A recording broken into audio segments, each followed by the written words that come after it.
home, still adjusting to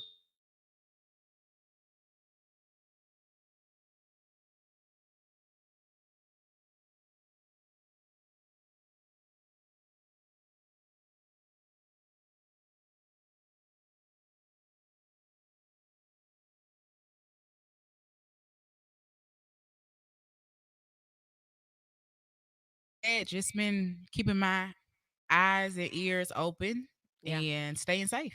Okay. Cool. Sounds good. Steen, what about yourself? And that's where I'm like what Marlisi was saying, as far as now we have to get acclimated and adjusted with school. Mm-hmm. And I'm one of those clears throat older college students, Yeah. but I'm not dealing with a dorm situation, but I do have hybrid courses. So it's online and I am going in class. So just getting adjusted, having to get another COVID test just to make sure I'm clear to go to my classes. Yeah. So it's like, man, this is my fourth test and I'm dreading this. Even though, like we Even though talked you're about it, used to it. it's not horrible, but it's not pleasant. But I want to be safe at the same time and I want to get my education. I know that's real. Gotcha. Yeah. So, Eddie, can you hear us now? Yes, Awesome. I can. Okay. Goody, goody, good. What have you been up to? Ready, Eddie? Trying to decide whether I'm actually going to go into the schools, uh, Okay. as I do therapy in the schools with kids, and Mhm. it's a toss up. I'm just another professional that goes into the schools, not as frequently as the teachers, but I do have decisions to make as to what level of risk I guess I'm willing to expose myself to, as we continue to see kids in the schools uh, being infected with COVID. Yeah. So, Okay. are you fearful of COVID-19? Because I mean, I know everybody's talking about the children being infected, but you would be going in less frequently, probably still practicing, social distancing for as much as possible, wearing your mask and taking the necessary precautions. But are you fearful of COVID in the school system? I am, because I work with the low income population, What does and that mean? what that means is that if everybody in the school get COVID, uh, the likeliness that the low income students will take it back to people who don't have the resources to get to a hospital or the resources to get tested as frequently, um, is going to create a disparity in how it's treated in these systems. And I so, got I mean, I just hate for that to be the case, where a lot of low income people that live in the isolated areas of our society that aren't near anything, are going to be taking this back to their families, and you. it's Yeah. just going to be an epidemic in the poor community for far longer than it will be in affluent communities. Hmm. Gotcha. So I understand those sentiments, and I think that that's kind of where everybody is when you think about the return to school for students, just making the necessary arrangements and the preparations for their students to be taken care of. I'm okay with the fact that um, my learner will be learning from home because it's just such a risk. It's such a risk. And then I've heard, like today before I came in, I found out about a young person that had been diagnosed with COVID, no underlying conditions, Mhm. and body body was ravaged through. Like, so I'm hearing that it's not Oh about, wow. the, oh, I have COVID. It's about what it does after the fact. So this person was in ICU. This person did have a trach. This person did have a feeding tube. This person had an allergic reaction to the medicine. This person talked about the treatment that he received in the hospital. Like, I mean, it made me want to wear a mask forever and wash my hands forever and stay away from people forever. So, I totally understand where you're coming from, Eddie, with just the idea that, students are, I mean, it's just risky. It's a major It risk. really Right. is. It's a major risk. Now, did that person have underlying conditions? No underlying conditions. Wow. None. No asthma, not overweight, no COPD, no nothing. So what's Gosh. crazy to me too is that I've seen some people saw some people where they were talking about, say, after having COVID, they were talking about like some long term effects. I think that we don't even get into. Like after, okay, you tested positive, you've healed, now you're cleared. Now they're saying there are some things that they're dealing with even after the fact, returning to work. Yeah. You know, Mm-hmm. so-called Yeah. normalcy, where they're saying now there's still like chest pains, still Right. migraines, Hard to breathe. The there are lingering still cough. right, there are Yeah. still some lingering effects. So even with that, that's a concern where we're so-called cleared, but there still are effects on our body that we really have to get down to. Like what is Mm-hmm. happening when it comes to that, like the long-term effect of COVID. Mm-hmm. Yeah. So the long term effects that people are facing physically, but then you look at the long term effects of um I guess just the full on effect after effects of COVID itself. When you think about the economy, the educational system, everything. When you start thinking about these different systems that are being impacted, and just I mean these are the long term things that Right. we're going to be seeing for a while. Right. We don't even know how long we'll be seeing these things. So Exactly. ugh, that's a lot. I'm looking at the comments and I see our people here. Um, Dr. AG says, "Why can't I hear?" Well, they decided to mute themselves. Unmute yourselves, everyone. Nadia said the same thing, and We we are are happy happy to to have have you you guys guys here. here. Hey, Hey, hey, hey, hey. hey. Hey Hey, y'all. y'all. Hey, Hey, Nadia. Nadia. Awesome. So So, I yeah, I don't don't know know what what that that is. is. Like Like I I said, said, there have a been a lot of lot of things things going going on on in in studio studio and and in in the the virtual virtual studio studio as as well. well. Bear Bear with with us. us. So So, the the other other part part of of things things that that happened happened this this week, week, and and the the reason reason that that I I can can say say bear bear with with us us is is because because emotionally, emotionally, a a lot lot. of I mean, we honestly honestly are are all all over over the the place. place. I I made made this this announcement announcement on on Friday Friday when when I I came came in in and and did did the the think think tank tank for for Chris Chris Coleman, Coleman. and And I I was was talking talking about about how how we we have have suffered suffered a a major major loss loss here here at at the the B94.9 B94.9 family. family. And And then then even even before before we we came came here, here, like like we we were were Mm-hmm. already already friends friends and and family family with with Terrence Terrence Carson, Carson, uh, uh, here here known as known as T T Carson, Carson, and and to to all of all of us us that that serve serve together together in the in the city and city in and in other other places. places. DJ DJ Twist Twist T, T, just just fam. fam. T, T, a a young young African African American American. male who enjoyed life to the fullest, Yes. like to the fullest, and touched a lot of people. Really enjoyed what he did. He loved what he did. He was Yes, one he of those people did. that was Mm-hmm. like super passionate about what he was doing, and to get over here to V94.9 was a dream come true for him. So we would have conversations when I would get off the air, when we would get off the air, just about like how to create opportunities. Like, T, you got to get on the radio. This is what you want to do. You got to get on. CJ hit up Chris Coleman because V94.9 is still very new. And guess who got a show?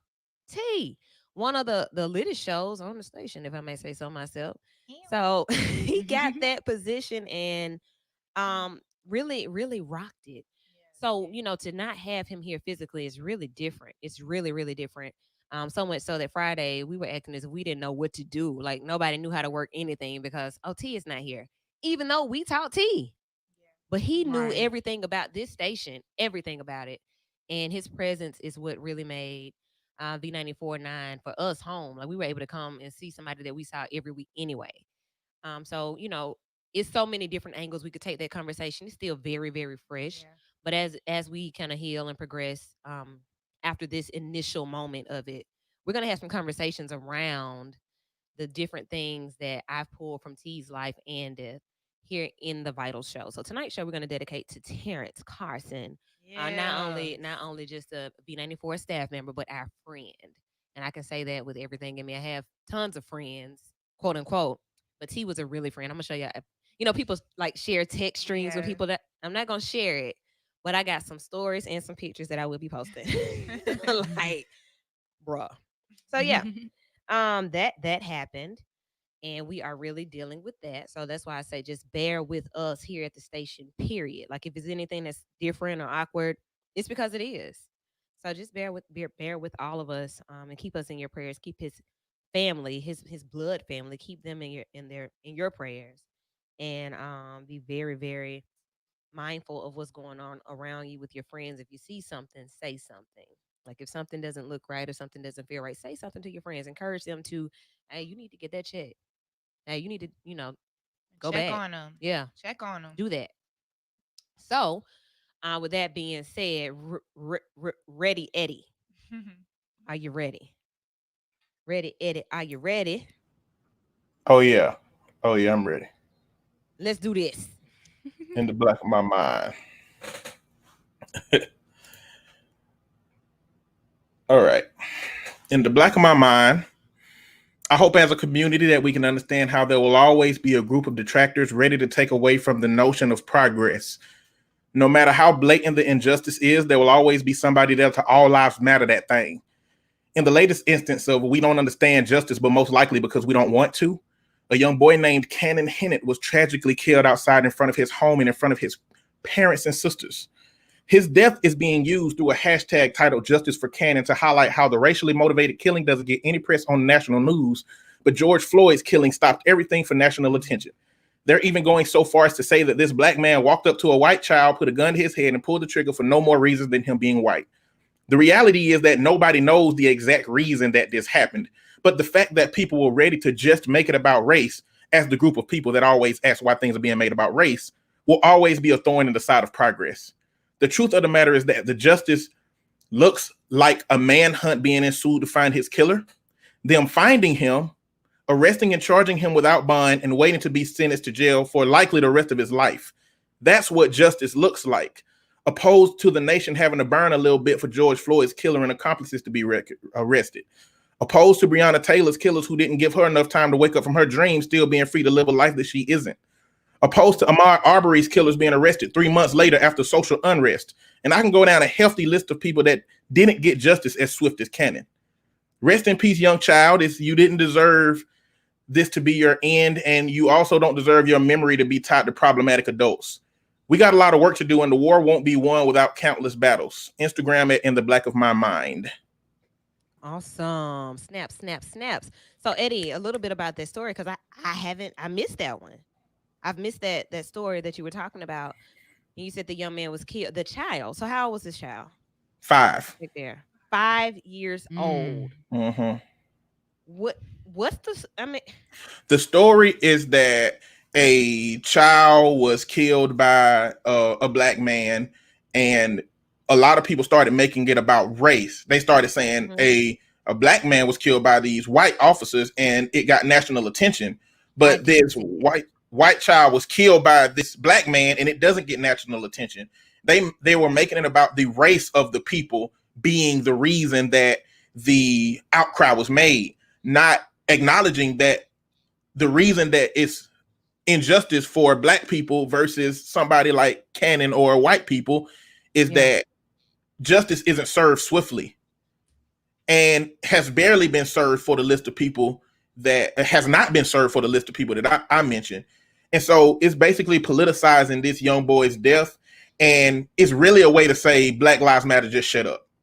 It's in no way an acknowledgement of him being lost. The reality is a lot of people are killed every day, and every one of those deaths are not put on media. And when they are put on news and media, it's because it was handled incorrectly. This was handled as quickly that as you can get. In 24 hours, they had this man in jail. That is what justice looks like. And if you Yeah. don't like that's what justice looks like, then imagine how it feels to get the exact opposite of that consistently. And so Right. that's what they turned that story into. Thank you for that. Wow. So That's deep. yeah, that's a lot.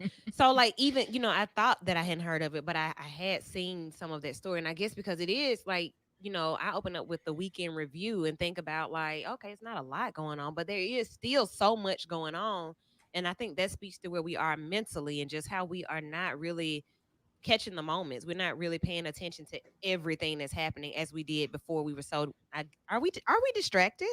Are we distracted? Is that fair? I don't even think that it's distraction. I think that there is so much major going on. Mm, The things that should probably be pushed to the forefront to join that is yeah. being seen as minor. And not because it has no meaning. It's just because when you think about the election, it's so much going on. When you think about Donald Trump and his tangent, it's so much going on. When you think about COVID and going back to school, all the worries that people have, Hmm. the lack of funding for the next stimulus package. Girl. People living paycheck to paycheck, people living no check to no check, so it's so much going on that sometimes the most important things are slipping through the cracks. Wow.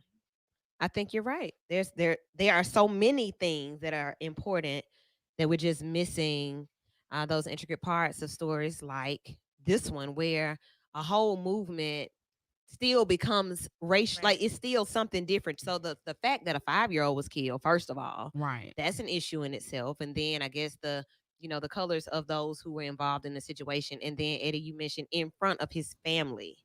Mm. Yeah, they were Like all outside. how does that even happen? Apparently How does this that guy had happen? been their neighbor for 8 years, and nobody really knows. Somebody that I know from the community said that what the community around is saying is that one of them was a drug dealer selling the other one drugs. It turned to a bad situation. This is hearsay from people Mm-hmm. that are live in the community that I personally know. Mm-hmm. But there's been no official forum that has come out and said that these are reasons that things have happened for people to take this the next day and run with it in this direction the way that they have. Wow. Oh, okay. So Mm. that is your first half of tonight's Vital Show. Eddie, thanks for that edition of In the Black of Your Mind. And if you all want more of Eddie and In the Black of His Mind, you can follow him on Twitter, Instagram at in the black of Instagram, my mind. In the Black of My Mind on Instagram. We got some comments in. Dr. Geraldine Ag says there are other things happening, and she kind of gives us some of that. Iowa land hurricane is also going on. CNN is only COVID, election COVID. So, like, yeah, kind of what we said. And then she said they don't even show the weather anymore on CNN. Ken, what's up, Kavali? Vital is vital. Thank you so much. So their support is always great and welcoming. We're going to take a quick break. When we come back, we're going to hear from the marvelous Marlicia. We are going to dive in with Steen with some Inside Out. And it's the third Sunday, so we're talking DMR.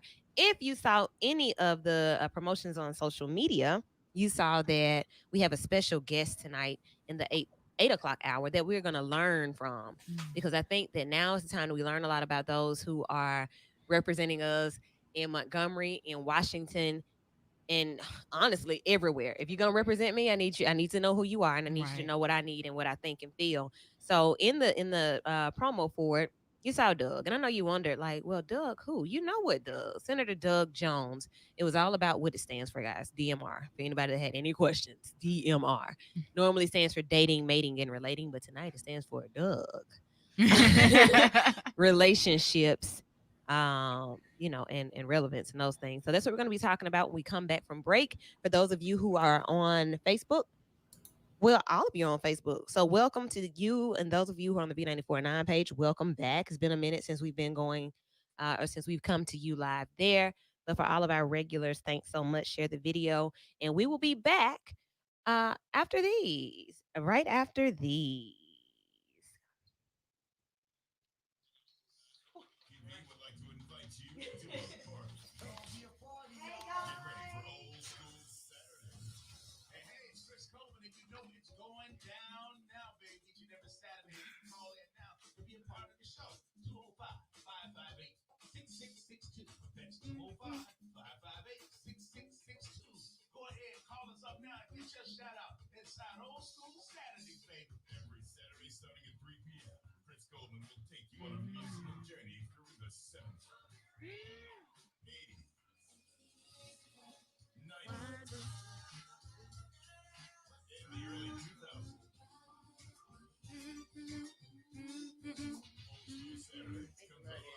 Me too.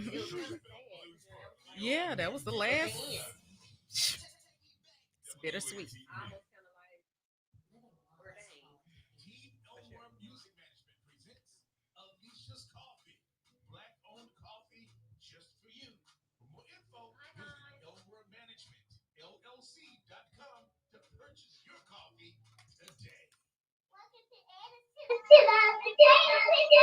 Once it's your turn, be ready to know. That's why we cannot unmute our mics because it reacts. When that noise, it happened because I I just cut tested. mine off because it was too bad of an echo.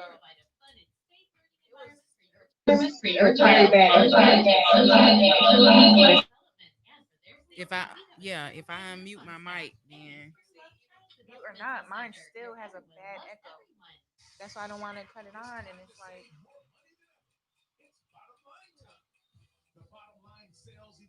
Guys, we're trying to work these kinks out. So just hang there, hang there. so what is this showing? okay.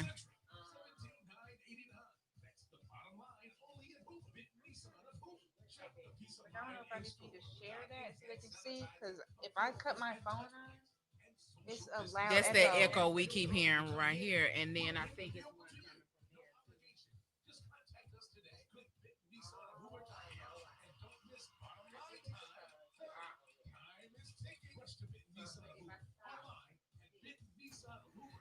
Hey, can y'all hear me? Yes. I think y'all I think what y'all need, I think y'all can't hear the audio on y'all phone because y'all be having them headsets on.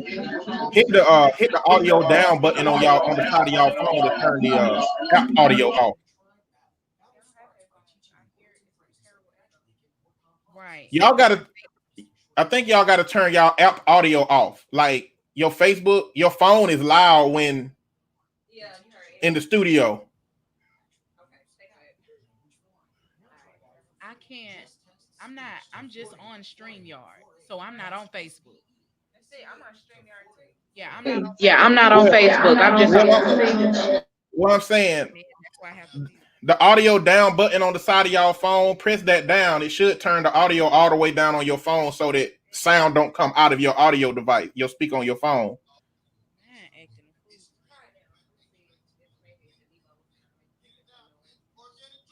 Mine's all the way down. See, it should be. Oh, okay, now I don't hear anything. Let me Yeah. go out. That is shared.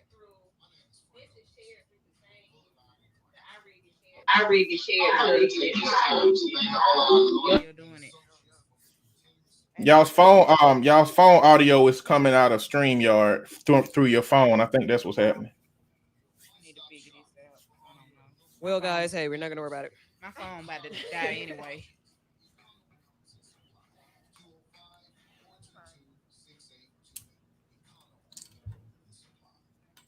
And we are back. You are watching and listening to the Ebby Award winning Vital Show right here on V94.9. I'm Lady Wu.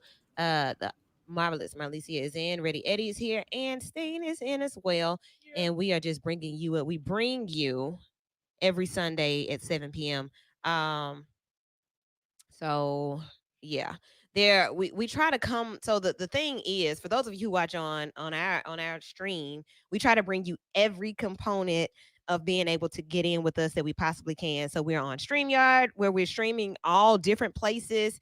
We were on the V94.9 page. And of course, we're on the radio. That's the first place. But we try to bring you to all of those places at the same time.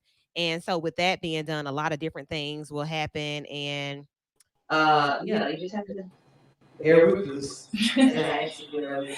So thanks for doing that. And thanks for always tuning in and being vital. So we just, if you missed it, you can go and check out Ready Eddie within the Black His Mind on Instagram.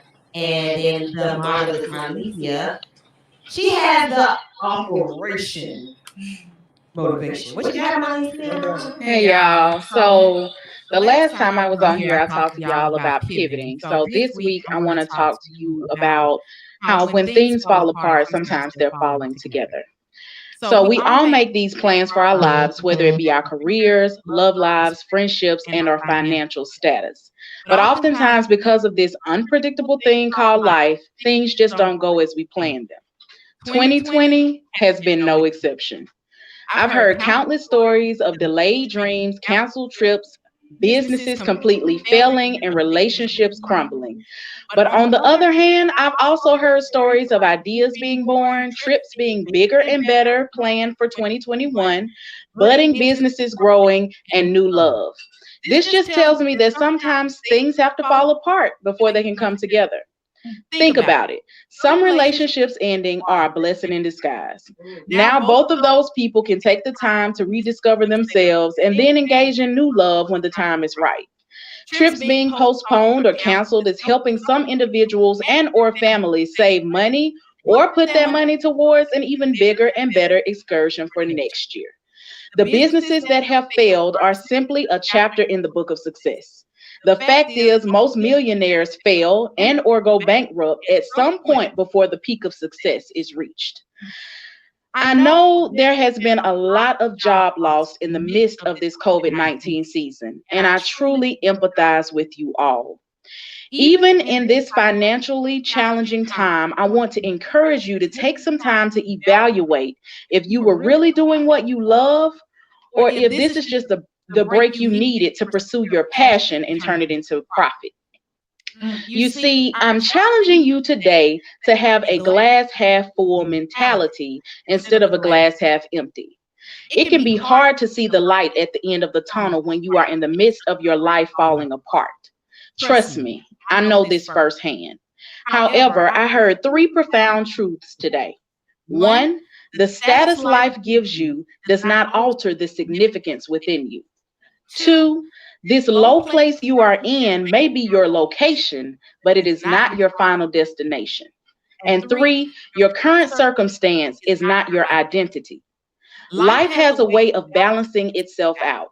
We have to learn to take the good with the bad, but it is up to us to decide if once things completely fall apart, are we going to wallow in our failed plan, or if we are going to pick up the pieces and put together a new puzzle with new opportunities?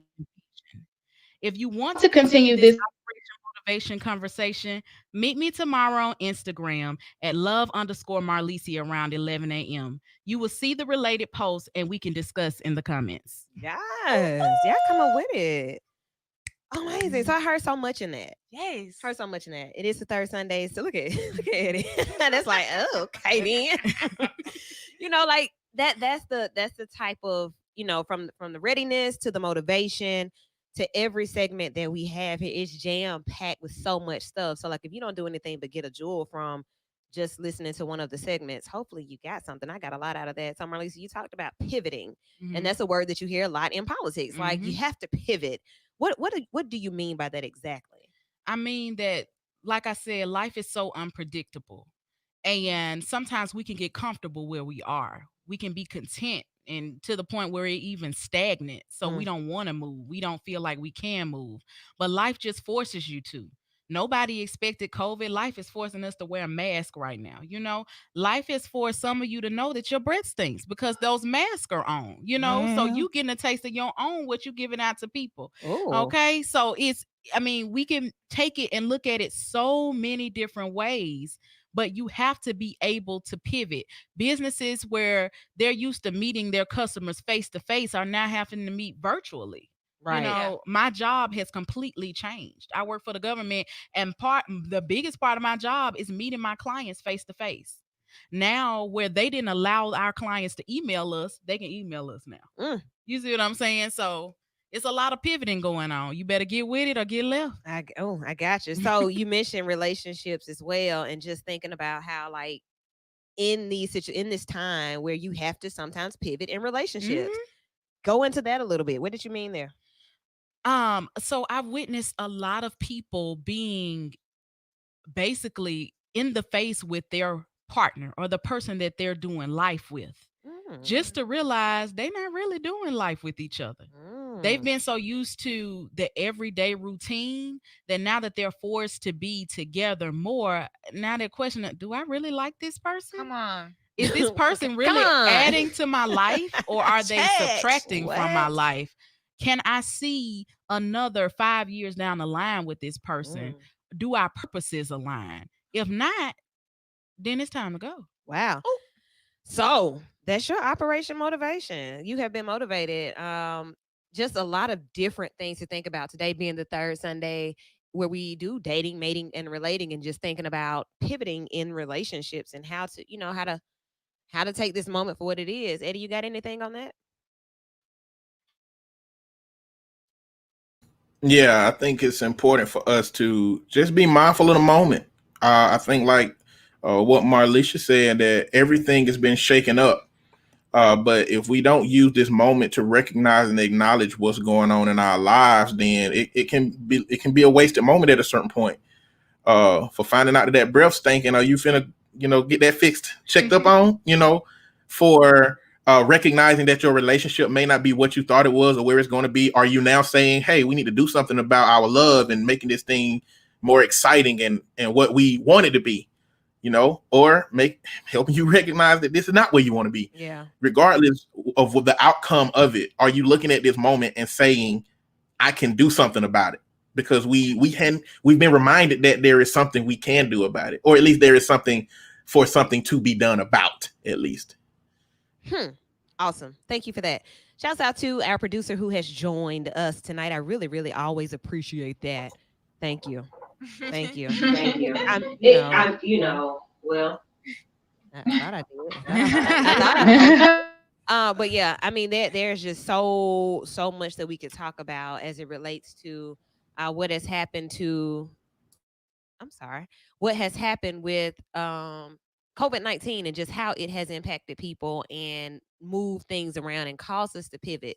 But that's just one thing. That is just one thing in itself. We could talk about the same thing every week from a different perspective, just because this is where we are right now. So being mindful of where we are. I heard something this morning watching Oprah in her Soul Sunday interview, and it was about mindfulness and being present. And she asked, "What is mindfulness? Is it art or is it science?" And the author of the book, I didn't even catch his name. I just kind of caught the tail end of it. And he said it's a bit of both, but it's an awareness. And that's really what it is, being mindful, being in the present, being in the moment. Sometimes we get so caught up in, forward thinking and dreaming big that we miss everything that's happening in front of us. People want 2020 to die. They want it to go away. They want it to be over. But I have to ask the question, so once 2020 ends and then 2021 comes and somebody dies in 2021, as they will, or you lose something in 2021, as you will, something will happen that you didn't anticipate in 2021 or that you didn't want, then it's going to be death to 2021. Right. So why can't we be mindful and pull out those good moments in 2020 as opposed to just saying, death to 2020?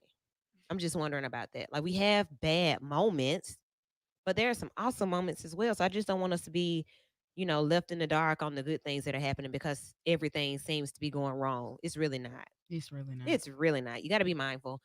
And to help us be mindful and just do it from the inside out, it's the beautiful Christine Hi. Steen. Okay. What you got? What you got? So we're gonna talk about being single and satisfied. Yes. All right, and that's for my men and my women.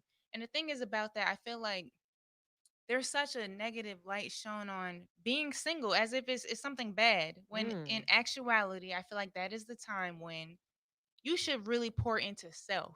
And that is something where while we are going through that, it's not about someone else making you whole, someone else completing you. Our perspective is everything. Our mindset is everything. So if we're looking to someone else to complete us, we're already losing. Because the moment they feel like something less than of you, do you intake that? Is that something that we internalize? No, what we have to do is to say, okay, in this moment of being single, you make the most of it. You pour into yourself. Whether it's going to school, it's starting that business, it's writing that book. It's just like this is a time to shine for self. So we got to get out of what society says or whatever. It's like, what does that mean for you? What does it mean to be single for yourself? And it can't be someone else is going to complete me. Someone else is going to make me whole. Do you understand what a Right. number one is? That is a whole number, baby. By Like itself. number Yes. one by itself. So when you look at as number one, anything else is an addition to you. You know what I'm saying? That's a plus. And I think we miss that. We miss it when we look at whatever people post as their best days. And it's like, no, let me get back to me. So right now in your singleness, what is something, and I challenge you for that. What is something you can do in your singleness to say, I am single and satisfied? What does that mean for you? What is that perspective for you? So it has to be, you know, you know what? I did slack off on my projects. I Yeah. did I did slack off because I was so consumed about being in a relationship or married or whatever that is that we now have to say whether that person is there or not, what do you have? when Right. you are just that number one, which is a very dominant, beautiful number. Yes, it We is. have to be able to say, what does that look like? It And reminded anything. me of a song when you just said that. Like, Okay. there's just me. One is the And magic you know what number. is so Mm-hmm. You beautiful? remember that? Like when we were able, to listen to that song, and it's like, I'm not lonely, I'm alone. Let me find that Right. song. Let me see what Listen, that there is. is a Yes, difference. find it, I need find y'all it. to understand this. I am not lonely, I am alone. Mm-hmm. Understand what that means. It's like, so right now, in this time of being alone, being number one, which is beautiful, Mm-hmm. in that time, pour into self. Right. Because we do, so much today is giving. We just, whether it's your job, Mm-hmm. Yeah. whether it's your children, your family, whatever it is. And I'm speaking from a women's perspective. It can be okay as a mom, as a daughter, sister, friend, whatever. It's just like having that giving spirit, that serving spirit. That's one thing. But when you neglect self, Mm-hmm. that is an issue. Mm-hmm. So, in your singleness, are you satisfied? Yeah. And I have to say yes, because now it's like, to be able to say, I published the book, I got the business license, I'm back in school. That's pouring into Christine. Mm-hmm. That has nothing to do with anybody else. Whether they're there or not, I'm going to be number one Awesome. for me. And that's perspective. Right. That's everything. Right. Mm. That's Well good. spoken. The song is Holy by Jamila Woods. So pull that up. It was on Michelle Obama's playlist. Yes. Really, really dope song. And it spoke to that. Just being, Yes. Yes. like not, single. We just talked about it. Like it's not a place of Burden. sin. Right. Like it's not Yeah, it's it's not not a a curse. curse. It is a place of solitude. It's a place of, you being able to identify things that make you better, things that make you whole, so that when somebody does attach to you or somebody can come into your space and into your grace, they only compliment it. They can't, you Yes. can't allow them to take from it. They can't make it be a subtraction. They have to add to that Absolutely. whole oneness. So Absolutely. being okay with not being lonely. I stand alone because I'm strong. Right. Yes. I can do That's that. right. So awesome words, very awesome words, ladies and gentlemen. Look at it once Mhm. again. We have to look at you because you're not in here with us physically. Did you want to add anything from the Come gentleman's on, Eddie. perspective Yes, of yes. that singletude? The singletude. That's the Yes. attitude to have. A singletude is a good attitude. What you got? Yes, yes. I guess more from a therapeutic perspective, uh, we have a hierarchy of needs, and when we're not meeting our own hierarchy, then we can't tend to other Mm. people's hierarchy. We can't. It throttles how much we can be present for other people when we haven't taken care of ourselves. And so, the way that I interpreted what Christine said is tend to your needs, tend to what you need to work on, and other people ain't involved in that. You got to be able to have the hard conversations with yourself in the mirror before you can hope to have that conversation with somebody outside of you. Yeah. Mm. So do that. All right Right. now.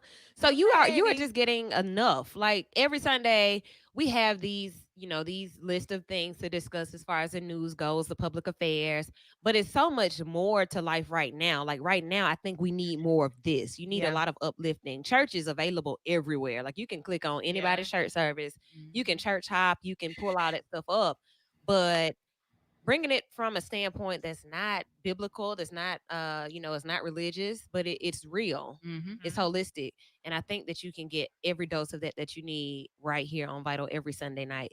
You have to be sure to share it though and let other people know. I see other shows that talk about nothing and have millions of people tuned in, like Right. talking about nothing. But this is like soul food. So get your soul fed through Vital. Yeah, that was awesome. So every perspective that was shared tonight, I enjoyed. I enjoyed listening to you guys on those. What I'm going to come with is to talk about, oh goodness gracious, the president of the United States and the new birther movement against Kamala Harris. So Kamala Harris is a black woman. She identifies as a black woman. Her Yes. Mhm. father's black, and her mother is of Indian descent, or she's Indian. Her mother's Indian, Oh, and like, like she is who she is. She's a black woman. She identifies as a black woman. okay. I mean, like I don't know any other way. Like she black. Right. Okay. Um, they are wanting to, the president loves to talk about the researchers, the people that find this information in these different places and bring it back to him. They come to him with this stuff.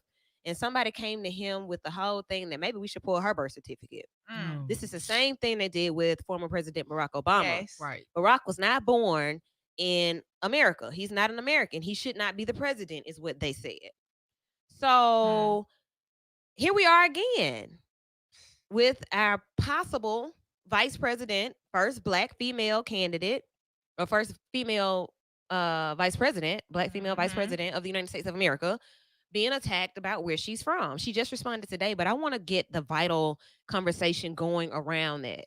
Marlicia and I had an off-air conversation about how our full blackness has not been fully represented. If you look at it that way, where, Dana Woodruff is the vice presidential candidate, black girl from Birmingham, Alabama, 2 black parents, and everybody knows that. Like, she was born at Cooper Green on October 10th. It's not a lot of questions about it. Yeah. But what would they come up with on me? What could they come up with on me about who I am and where I was born? Not like that's what it is. Yeah. And I think that a lot of people would be able to relate. Just not saying just a black girl, but a solid black girl. Right. You see what I'm saying? What are your thoughts on that? A solid black girl, not a mixed black girl, just a black girl. Is there a difference? Is there an issue there? I think it's funny because, back in the times where slavery was going on, they didn't even want to deal with you as a child if your blood was mixed. It's like one drop of black blood makes you black. You black. Okay? Yeah. So, but now it's like, oh, the ambiguity of her race. We got to tear it apart and we got to see it's 25% of her this, it's 20. That means she was born in Ireland. It's like, why? Why? If one drop makes me black, then I'm black. Yeah. Yeah. So what's the problem? It's like every loophole is trying to push against colorism or color entering the White House in the form of a female. Because now they're getting a double whammy. Not only would they get a female, they would get a black female. They already couldn't handle Michelle. And Michelle Obama was a black woman from Chicago. Okay. Like I said, it was no question about where she was from, but we're going to attack the husband, the president.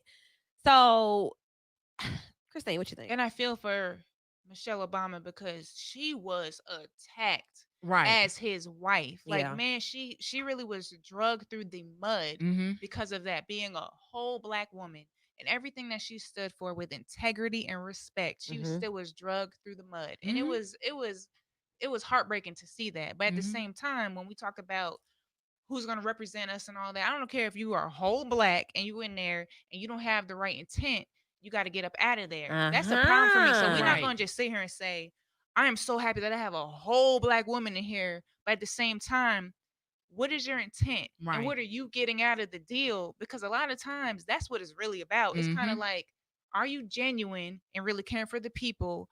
Or is it, how does this benefit you and your family and what it looks like for self? So we got to be careful about, it ain't just about voting based off race. That's crazy. Now that's ignorant. Yeah. So don't do that. Please if it's don't. just, I'm gonna vote for this man because he black. Okay, what does he believe in with policy? What does he believe in when it comes to your child going to school? Or if you're in a hard time and it comes to the relief for the community. So don't just base off race. You gotta really understand, what does that person believe in? And and how does it benefit them? And are they genuine? So I'm not going off of that. We can really be blindsided Yes. going off of race. All valid points. I'm going to see, we got a caller on the line. I want to see what the caller is speaking on. Well, no, we'll wait. Caller, if you want to send a comment, you can send it or text it. You can do that to 205-452-0111 because I think we're a good place in the on-air conversation. Ladies, y'all to get back in the virtual studio. I think that'd be great. Don't be Whoa. huh? Go ahead, Eddie.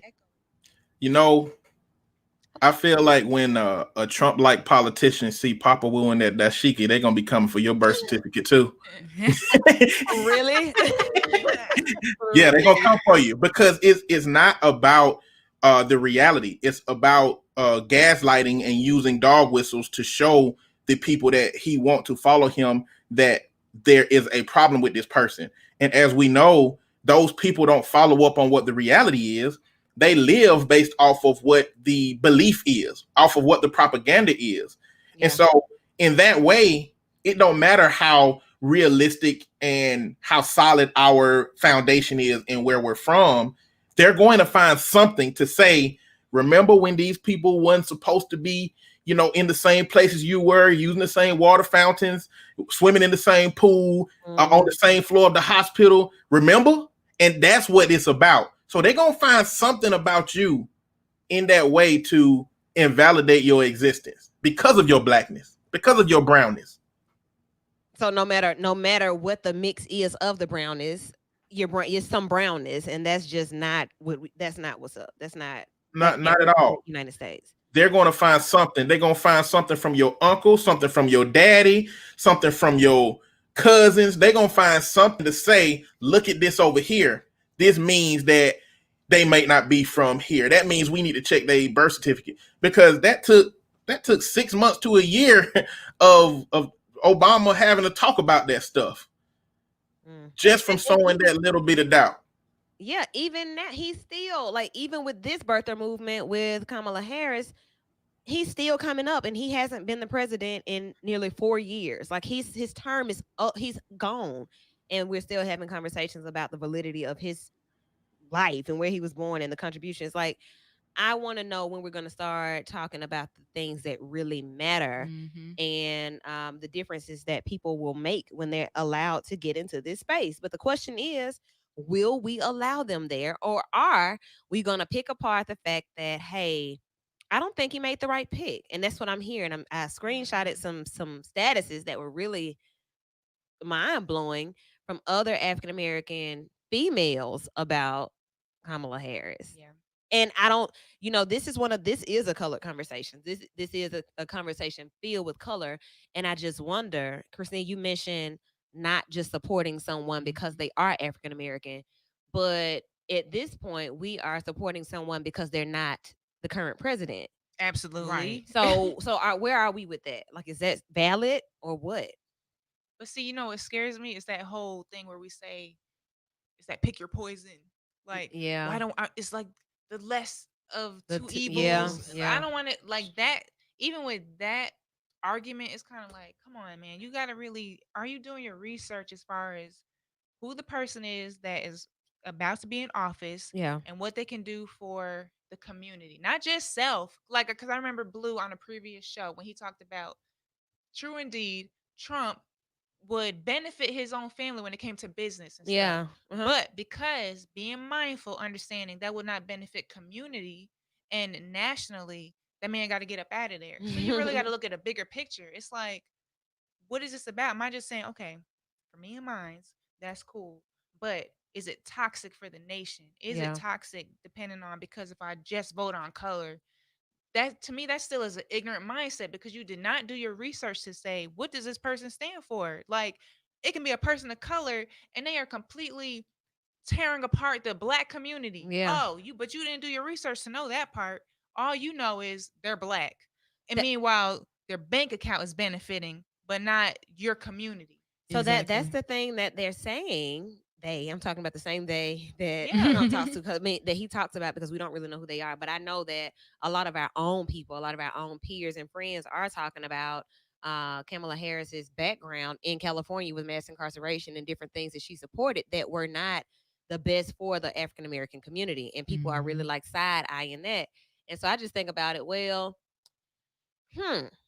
if someone from Birmingham that we know as a political figure, or that we've known as a political figure, wanted to go from local politics to national politics, how would we feel sending them, knowing the state that they left Birmingham in, or knowing the things they didn't do for the local area? Would we just want to send them because now we finally have an opportunity to get somebody there to represent us?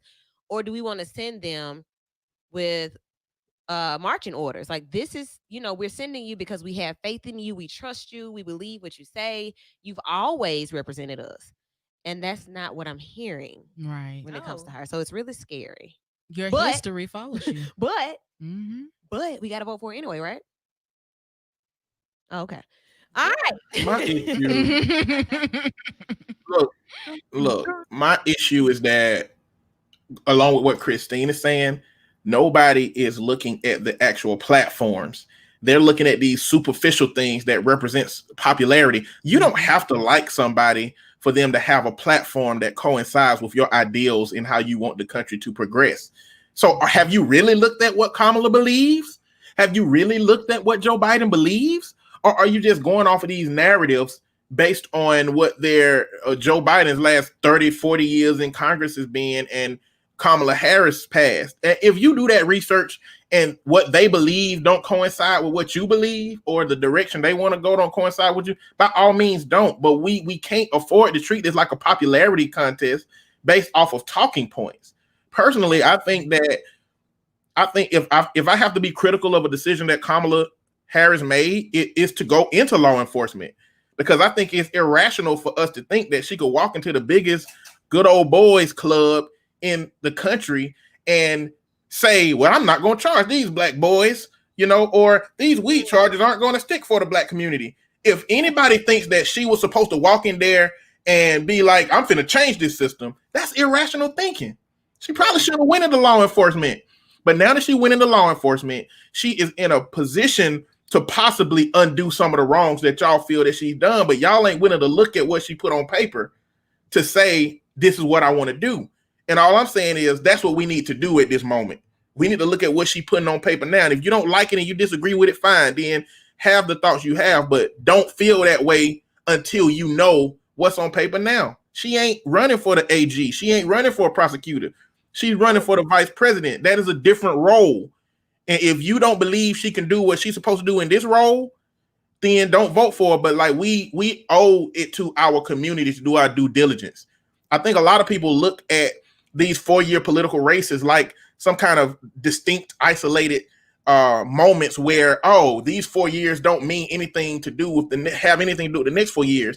Opposed to, this is a tug of war, and the country is getting pulled more and more and more in a direction that I personally don't agree with.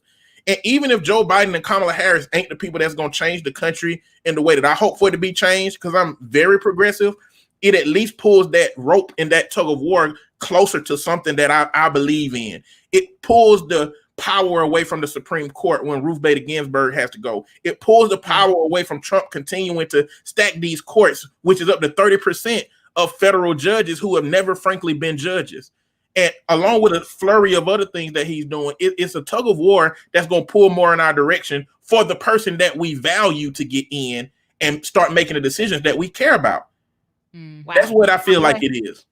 my boy Eddie has spit some bars there. We're gonna have to take a break and go pay some bills. When we come back, we want to have more conversation around this as we're gonna lead into the big interview of the night. I'm gonna need you guys to pick up on that social viewership online. I know we have our radio listeners who are tuned in, but online, share this because the demographic that we have online, they need to learn about who will be representing us, why we vote for the people that we vote for. In the next half of the show, it's going to give some education on that. So we need you guys to share this video, share it to your friends via inbox. Let them know that we're on and we're about to have Senator Doug Jones to join us very shortly. And he can speak to some of the things that you just heard as well. I see some comments up as well. And I want you guys to pay attention, learn from the conversation. And if you want to join in, you can also call 205 is the area code. But the number is 994-8949. And we'll be back in just a few moments. You're listening to Vital on B94.9.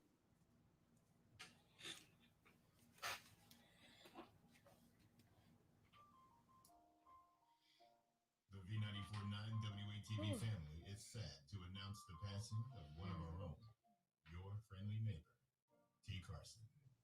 T was a man with a heart of gold, loved and respected by his team, family, and friends. The neighborhood has lost one of its own. His legacy will carry on. Keep his family and his V94.9 WATV family in your prayers. Rest well, T. Carson. Rest well. Feeling a little tense, long week, need a break? Call Tonio. My phone. Shoulder hurt, deep throat. Call Tonio. Looking for a nice gift from a treat you related to something nice? Need to recover from a workout? Man, call I'm a licensed massage therapist, Antonio Hallway. I've been practicing massage in Birmingham for 10 years and counting, providing in-car and out-call service. I'm here to service you when it comes to your muscles and your needs for therapy or relaxation. For pricing and scheduling, please call 205-218-7869 or go to our website, healthinc.com. That's HEALTHINC.com. Relax your mind and set your conscience free. That's why I said call Tony. A&E Service Company has been serving the community for almost 3 decades. We're here to help you and your family with your heating and air conditioning needs all year long.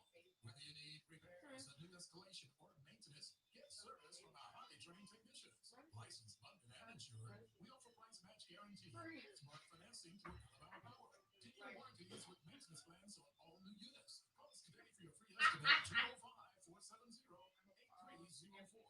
A&E Service, we're not comfortable until you are. Hey, this is your girl, the Eyelash Diva, and I'm always being asked, Drinka, Drinka, where you get your hair from? Where you get your lashes from? I usually respond, don't worry about it, sweetheart. It's that splat. But today, when you go follow, I am hair underscore maniacs on IG and sign up to become a VIP maniac for $15 a month. You can get these same hair and lashes for $6. Did I say $6? $6. Contact Kyla at 205-863-6372 and become a hair maniac today. WTV Birmingham, WATV Birmingham. A Courtney French Broadcasting Company. We are the all-new V94.9 WATV. And right now, the V stands for vital. I got a serious question to ask you, man. It's time to get wooed with Lady Woo and the crew. The Emmy Award winning, life-changing, bridge-building, entertainment-filled, substance-packed, turn-up talk show. Vital. It is what everyone's talking about. Adjust your radio and find us on social media at V94.9 on Facebook so you can watch and comment. Vital is on your radio. That's what I'm talking about. Now.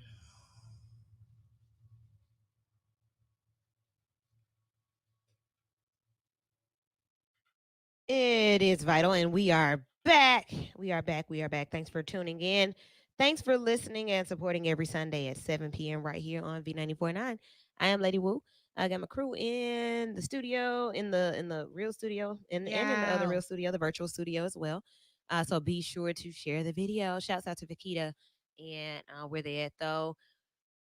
Sorry, Kita. So it look when I tell you guys like this is no easy job. It's not an easy job to do all of it. You feel me? Like you have to. Yeah, it's a lot. Okay, so that's all I'm gonna say. Period. All right. So we have discussed a lot, and when we left, we were talking about the relationship to us in voting and us and black candidates, and just the whole idea that we I don't know. I guess we aren't educated until it's too late. Like voter education is not what's pushed. It's just vote, like fill out this form and register, but just vote for the person that you see the most signs for, or vote for the person that makes the most commercials. Vote for the person that your grandma tells you is important, or vote for the person that Vital says you should vote for. But a lot of people don't really know anything about the candidates. Right. They don't know anything about them. They don't know what they represent, what their platform is. And I think Eddie made some awesome points before we went to the break, talking about the Kamala Harris situation and how people are feeling about that. Mhm. So, Marlicia, I know that you are Greek affiliated, and I've Mhm. heard some great things about what the Divine Nine are looking to do to help her get to the White House. And I'm curious about that too, because that kind of there's another division in that. It's still I feel the support. For those who don't know, Kamala or Kamala Harris is an AKA, and I think that speaks to her relevance, if nothing else. Like I mean, does that speak to something? Does that cast a moment for something or a vote for something?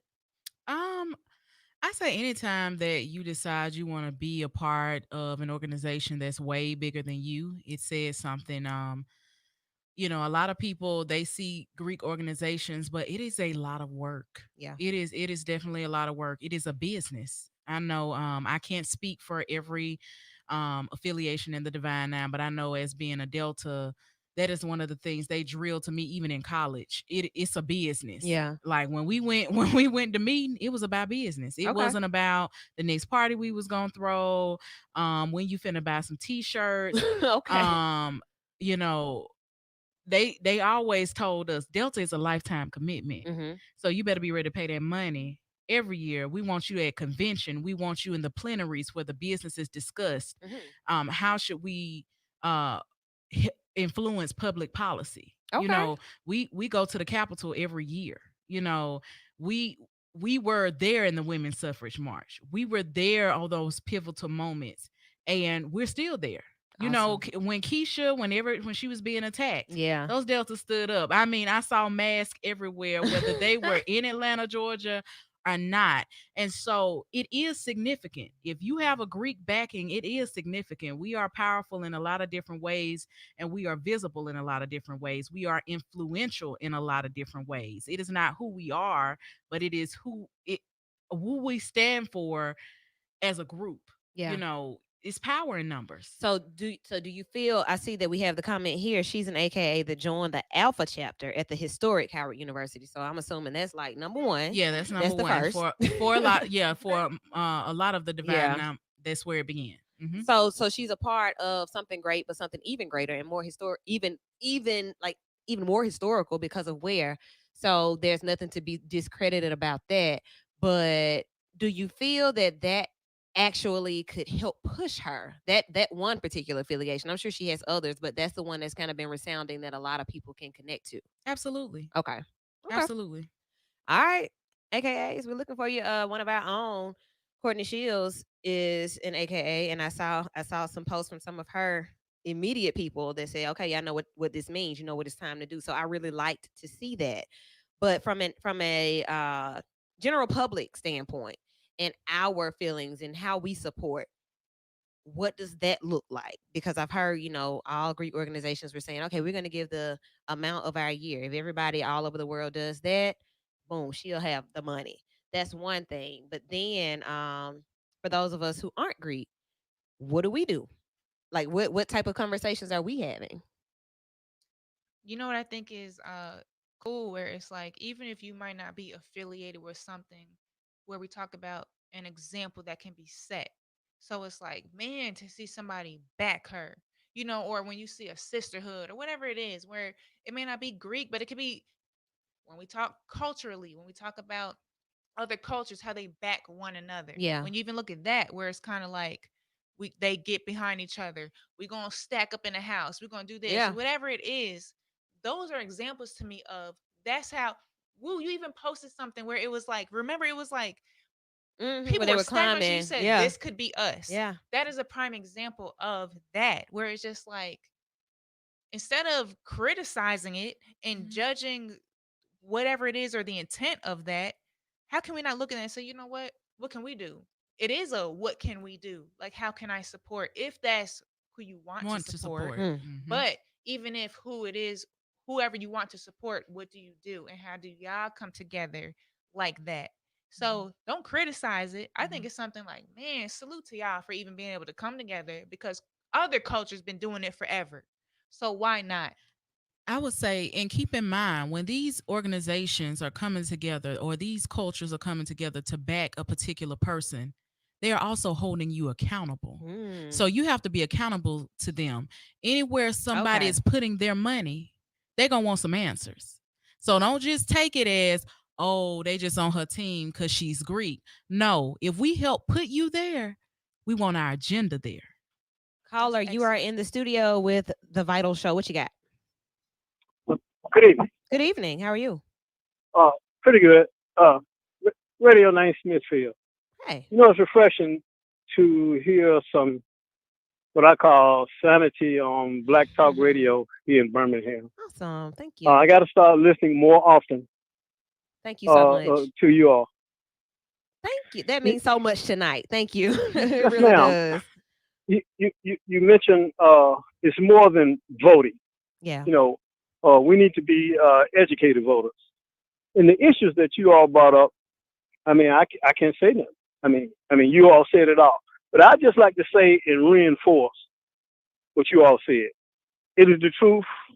we don't like to hear the truth, and we don't practice the truth. Mm, And I like to say this right quickly, if I can. you can. When I'm voting for a candidate, I look at their past actions.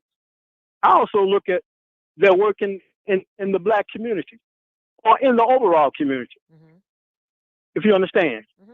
Many, that's why many intellectuals say one of our biggest problems in the black community, and I've told whites this, we don't choose our leaders. That's our problem. I agree. We don't choose, they choose them. Mhm. I never heard of Arthur Davis. Oh. I never heard of the present our representative, Miss Sewell. Never heard of her. Hmm. But they're there. Well, where do they work in the community? Uh, Miss Harris. It was beautiful you brought up her past. I think I Googled it.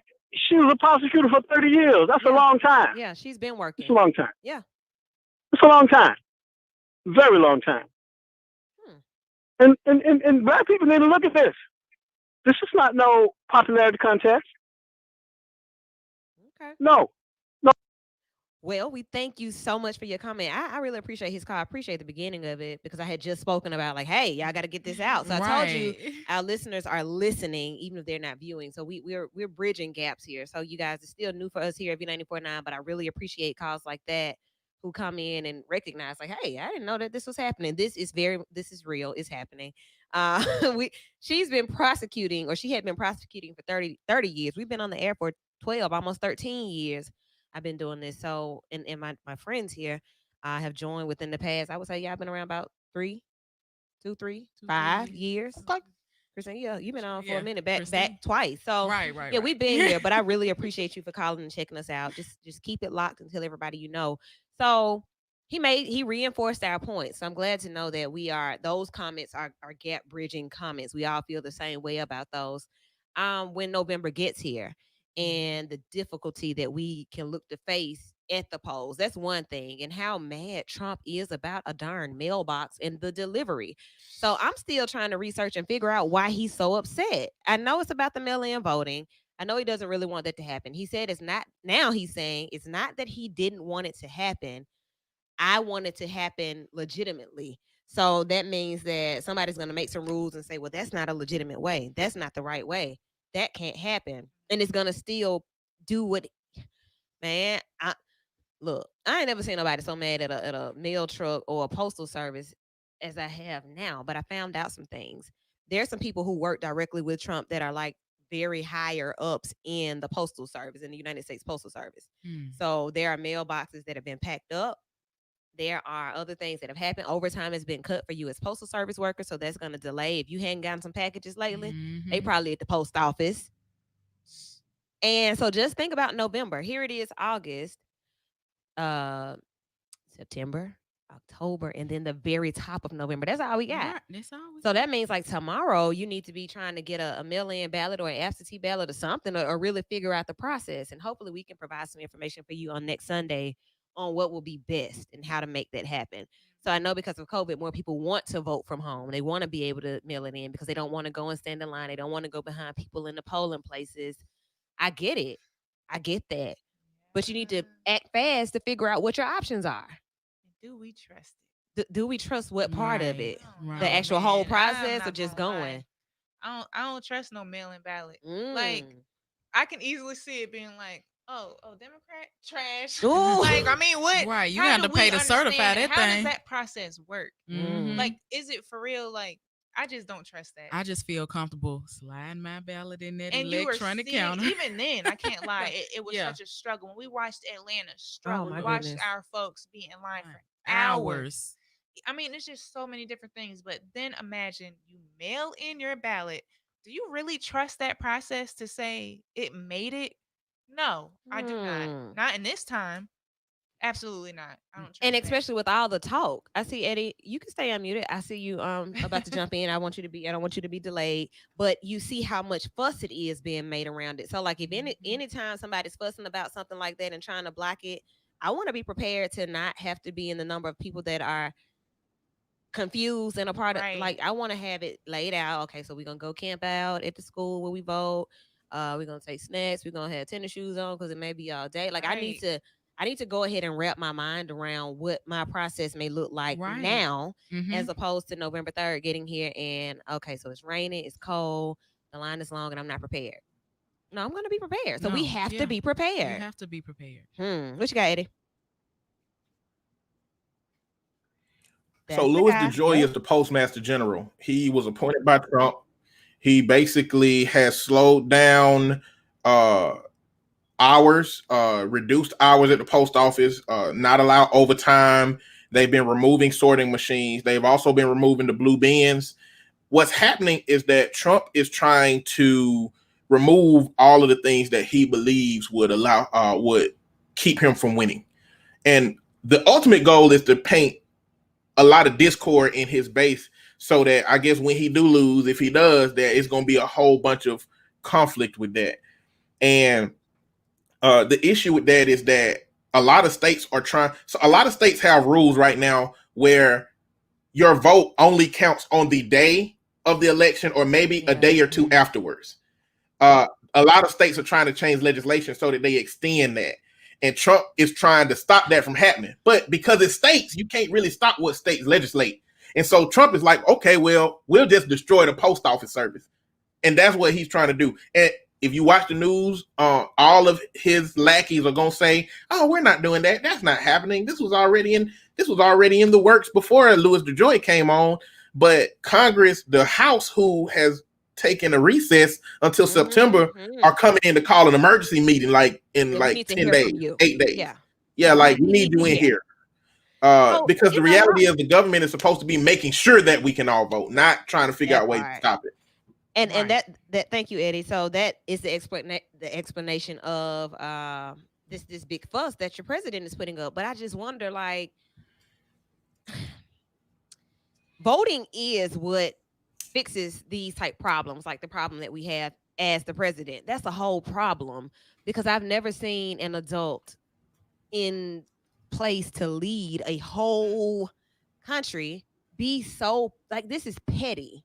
This is what they say, this is so ghetto. Like, bro, you picking with Right. stuff that you have that nobody even what the mailboxes. What are you Right. doing? And my whole thing is for all of you who don't vote or haven't believed in voting, this should show you how important your vote is. Yeah. That they are nitpicking every little detail. They are doing everything in their power to stop your voice from being heard. Yeah. This is their war cry right now. So we need to respond in numbers that we have never seen before. Your vote is important. Your vote is your voice. Your vote is vital. Mm. And we need it to be present. So prepare yourselves for the worst. Get your chairs, them same chairs you take out to festivals and jazz in the park. Get those chairs That you together. can't use right now anyway. Right. Get your mask, get your kids' mask. If they got to be late for school, if you got to rise extra early or stay extra late, be prepared to do your due diligence Yeah. as a citizen. If you have not filled out your census, it's time. Yeah. I wish y'all could see these ladies. This is hilarious. But all of that is so true. We got to talk, sister, from Pastor on the live. So when you everything once again, everything that you said is absolutely accurate. Preparation, education is so important during this season. And we're continuing to see the same issues that our foreparents saw, that our grandparents saw, that our parents saw when it came to voting. Both of my parents were alive in times where people were still fighting for things that now we kind of take for granted. Yeah. So like now we're fighting for something different. We're fighting to keep the mailbox present. Like what is the problem? We're Right. fighting for, equality and workplace benefits and wages and healthcare. It's no reason that these should still be things that we're having conversations No, about. not at But we're all. having these No. conversations because we do not pay attention ahead of time. And I don't know whose fault that is. I can't just say that it's all on us the reason that we don't. Right. But I think now that we're starting to have these conversations, we can start to do better. And I guess this gives me a great time to just go ahead and let you guys know that we are planning to, after Labor Day, launch the Vital Votes schooling campaign right here on the show. Absolutely. Like every Amen. episode, Mhm. having educators and professionals to come in and teach us, like go all the way back to the basics. Well, what does the Senate do? How many people make up the House? What is Congress? Like, how do you climb the we need to know that Yes, we stuff. do. Because I mean, I told you guys a couple of weeks ago, I remember taking Mrs. Ziegler's class at Huffman High School. I remember learning things, from, I guess, reading Rainbow, wherever else we learned some things from. But now that we are able to put this stuff into action, I personally would love a refresher course. Me too. Me too. It's great to Yeah. talk about it, but you want to talk about it from a standpoint of knowing we have two seats here. These two seats, one is Republican, one is Democrat. We know that Doug Jones needs one, and we know that whoever the person is in the other one, we know we got to watch him. And it's looking Yeah. like it's going to be Tommy Tuberville. Yeah. So we have to have these conversations. We have to be enlightened, and we have to take heed to what we hear, what we learn. So that's what we're doing here on the show, and that's what we're really just trying to gear up for. We want you guys to be well equipped and prepared, and not just basing your livelihood on other people's opinions. Because that's what happens. Well, I heard so and so say Exactly. they were voting for blah blah blah, and I heard, so I did, and that was wrong. Yeah. That was Very. Yeah. wrong. And if you want to know basic level politics, get involved in your neighborhood meetings. That's local politics. That is something that directly affects you. So find out where those are. It's 99 neighborhoods. Find out where your local meeting is being held. Find out, attend. You can learn a lot from those. You can learn a lot. Start there and then work your way up. Absolutely. So those neighborhood meetings. Speaking of those, I know Eddie was talking about how they'll find something on you, or find something on your people, or on your cousin, or from your cousin. How you live before you go to these places determines how people, like how seriously they Mhm. take you when you decide to say, well, yeah, I think I'm going to give it a run. And I want to talk about that right quick. Just, you think you're doing the right things, you think you're living your life, you're enjoying, you're doing what normal people do, and there may be pictures, there may be videos, there may be thoughts about how you reacted to a situation, there may be speculations, but why does that always have to impact the job that you can do, or the passion that you have for the people and for the service? Like, why does that always come back up that way? Well, I think we're in a different time because I believe our presidents in the past did not have social media. Can you imagine the stuff now that comes up where it's like this is what's giving us their true selves, where those private conversations are coming up because of social Hmm. media, where they're saying they dropping the n bombs and all this stuff in those private conversations. I think it's very valid that we are able to see who these people are when it's not just let me show you this representative. No, I need to know how you are. I do need to know in Mhm. your private time in those conversations. Mhm. And Yeah. that's scary because now it's like, man, I get how you can say on one hand it's like, oh, should that? Yes, I do believe it should, because can you imagine somebody saying, I'm for the black community and I want to see you grow and prosper and businesses grow, and then boom, a social media post comes out of a Mm. private conversation of them calling you something derogatory. We need to know, Mhm. like what do you believe? Not just what do you represent publicly or whatever. No, what do you truly genuinely believe in your private time? It does matter because Mhm. that means how you're going to fight for me or not. Yeah, Right. you're right. You're Right. absolutely right. Huh. So, for when you think about like the situation that we're in now, we had information on Joe Biden. But I Yes. mean, you had information on Donald Trump, out of all people, and he's the president. So why is it so hard for us to say, you know what? I'm okay with this person. I'm okay with these people. Why is it like that for us, the people that have never really had representation that we deserve, but we make it so hard for anybody that truly says that they have our best interest at heart? Like, if I ran for something and I wanted to represent my people and help my people, but y'all looking at what I did when I was at Alabama State. Why? But I My I hate platform to is keep set. I just just told you what I did. I told you what I'm doing for you. Like, I was 18. What are you talking about? I hate to keep harp, but I feel like it's so relevant. Social media, I believe it created something in folks where it is like there's so much criticism. It's Yeah. just like, let me get behind this phone and tell you everything you're not. Let me get behind my tablet or iPad, whatever it is, and just tell you everything you're not. It's like that has become a culture in itself where it's just like I want to criticize you, I want to down you, whatever, and it's like nobody's just gonna be picture perfect. I don't care Mhm. what. If I was like, you know what, I got a genuine heart, and I'm for the people, I'm for the women. My God, my past is gritty, and I will not make it if y'all was to just go off of all of my shortcomings. But meanwhile, my intent was pure. Mhm. But because you went off of me wilding out in my last, I'm gonna say few years. If you go off Like of that that, time back then. right, way back then. But if you go off of that, now all of a sudden I'm disqualified. But it's like, man, because of that, it really can, it can bite you later.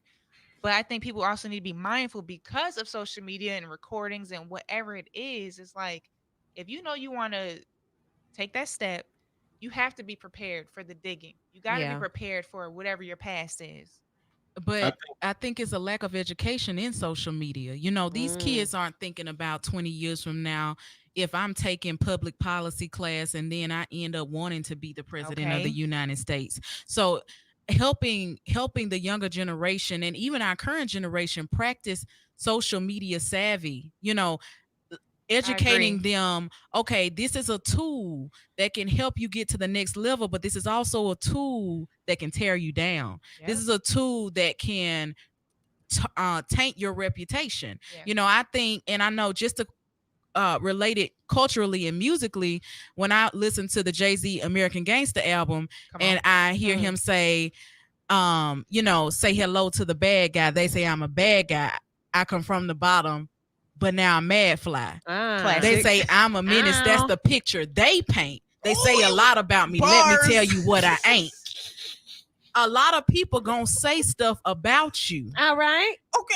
but your past is always gonna follow you. Yeah. So you have to understand that. How are you gonna flip what you did back then to now? And what we need to be cognizant of as adults now is that my 18-year-old mind and my 36-year-old mind are two Two different totally minds. different Oh, things. damn. Okay. Yes. If we are not growing and if you're not going to allow me to grow into who I am supposed to be, Yeah. then why am I here? Yeah.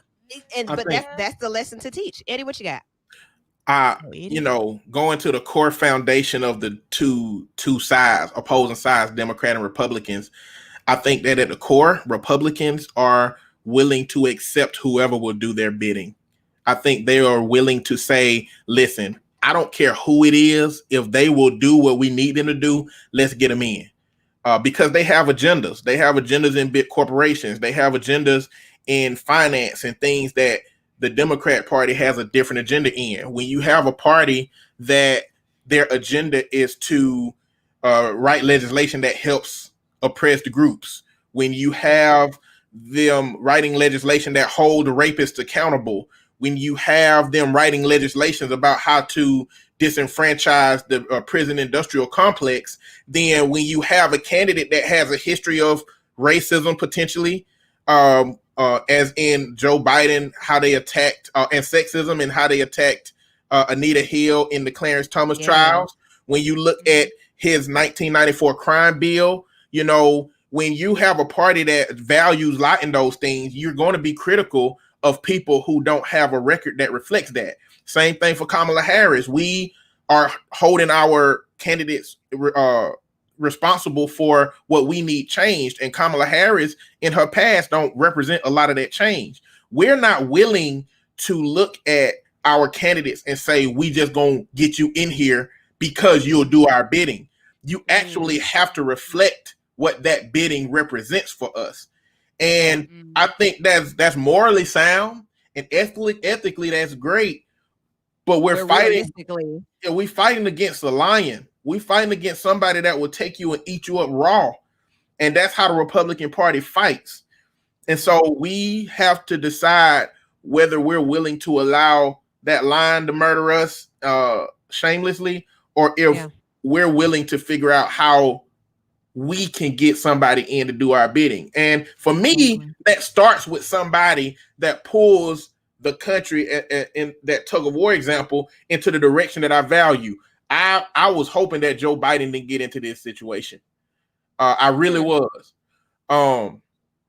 I'm sorry. A comment says that Kamala Harris has a history of locking up black I women for see truancy. that. She created a program, and once that Ooh. program was implemented, nobody after that went to jail for truancy. She was a part of the program that started that. She changed it. So research that. Maybe I'm wrong. Maybe I don't have all of it. I just want you to go and look that up for yourself, because that don't necessarily reflect everything she did. She created some programs that changed some stuff. Now, for you, does that mean that it's worth more than what she did that's problematic in terms of withholding evidence, locking people up? Mm-hmm. I don't know. And that's not for me to decide. But all I'm advocating for is that you know what you're voting for, know who you're voting for, and know that if you don't vote for that and the opposite happens, that you're willing to take accountability for your role in allowing it to happen. Yes, thank you, Eddie. And I do see those comments. Yeah. And I think we're all entitled to our opinion and to our strategy for, whatever. Everybody has their own individual vote. Right. I believe that. However, I don't want us to always be so divided that it doesn't make sense. Like, I see you, Brian, and I appreciate that. No reparations. Like, what would reparations look like? I ask that question all the time. Like, well, we need reparations. What would that look like? What does that consist of? Yeah. Well, nobody's saying that, or nobody's fighting for us to have this, and that. Do they know that that's what we're saying? Right. If they know, what does that look like? Like, do we present plans? So I'll vote for you if you follow, like Eddie said about the Republican Party. They have a candidate that's going to make their bids for them. We vote. We're emotional. Mm-hmm. We're emotional. And I can't say we as a party, but we as a people, we're emotional. So if they moved us wrong emotionally, just like pastors, if he said the wrong word, he preached about something that I don't believe in, I'm leaving, I'm going to another church. So then you go to 100 different churches and you're still running because they saying something that's not church hurt. Yeah, right. Ooh. So I'm church hurt, I'm politically hurt, I'm relationship hurt. I don't talk to my family no more because I'm family hurt. I don't date no more because I'm date hurt. You just hurt. We're too emotional when it comes to real life. Like, realistically speaking, I get it. But when it comes to the reality of where we are as a society, emotions off. Like, you tuck them up in the diary somewhere or bring them to the therapy office. But when it comes time to make a rational vote for somebody or for a team that we feel that we can hold accountable, hey, if y'all don't act right, we gonna come up here and march on the lawn. Ain't no snipers, we coming. Right. You see what I mean? So we do have to take the emotions out of the equation when it comes to casting your vote. Trump ain't worried about your emotions. He gonna roll all over them. And Twitter fingers. Democrats ain't either. So we got to take the emotions out of it. But if you have a plan and you feel like, hey, they are not responding to what I need them to respond to, right, tell them. Mm-hmm. When I say reparations, this is what I mean. I mean that we need our own. We need the same allowances. We need tax breaks. We need a monthly stipend of this. We need. Tell me what it is. If I run for something, you can talk about me all day, but you're not gonna talk about me. You hadn't told me anything, because then I'm gonna talk about you. You don't know what you're talking about. So you know what I mean? Right. Thank you. Brian Shelton, what's up, friend? What does reparations look like? Good point. Yeah, what do they look like? I don't need a mule because we don't have ordinances to have them in the city. 40 acres, I could have 40 acres and not have anything to put on it, so I'm good on that. You can give me some money. You can give me some opportunities. Give me some black business startup costs. Give me all that. Give me all that right Give me all that. Got a caller that's been waiting. Hold on. Here we come. Caller. Oh, sorry. I'm sorry. Call right back, and I promise I'm gonna hit the line. Yup. Thanks. Hello? Hey. Hello. Hey. Hey. Black caller. Queens, good evening. I got you. Can you hear me? Can you hear me? Hey. Check. Can you hear me? Oh, yes, we hear you now. How are you? Okay. I want to say good evening to the Black Queens. Lady Wu, this is Kamala, Africa. Hey, how are you? I'm okay. I sent you an email. Okay. And I want to ditto what the brother said and what the sister just said about accountability. Yes. Now, let me just tell you, black folks are in a quagmire because every issue is being in terms of other people's agenda, like the LGBTQ, the alien immigration. Mm-hmm. All these issues are being discussed. Nobody, in fact, no, they're not discussing it. They are putting it on the agenda. Okay. But when it comes to black folks, come and vote for us, and we'll talk about it. You know, I believe in this brother, Willie, no more talk. Okay. Bring your agenda about how you're going to change systemic, institutionalized disenfranchisement of blacks over centuries. Okay. And that's the bottom line Yeah. because nobody's talking about that. And there's a brother named Sean Rochester. Y'all should look at his Black Pact on Okay. YouTube if you don't read the book. Mm-hmm. He system, and as well as Dr. Claude Anderson, they gave systematic approaches to turn our situation around. Okay. And what you do when you vote for someone, you look at the history of what they have done. Now, let me quote Willie Brown, who lifted Kamala Harris up, the former mayor of San Francisco and Speaker of the House in California one time. Okay. We got a few seconds. Willie Brown said, and you can read it in the San Francisco Chronicle where he writes an article every week. Mm-hmm. He suggested that she not be the vice president and that she took the position of attorney general. Okay. Now, her record in California as the Alameda County DA, as you all already know, because I've been hearing you talk about it, Mm-hmm. is atrocious against black men in particular. Okay. And so if she's been doing that for all these years and then all of a sudden she has higher political ambition, and so that tiger has temporarily, or should I say chameleon, has changed its colors to blend in, and you're going to tell me that somebody who has an Indian mother, Kamala Goplan, who was born in Tamil Nadu, Chanel, India, Yeah.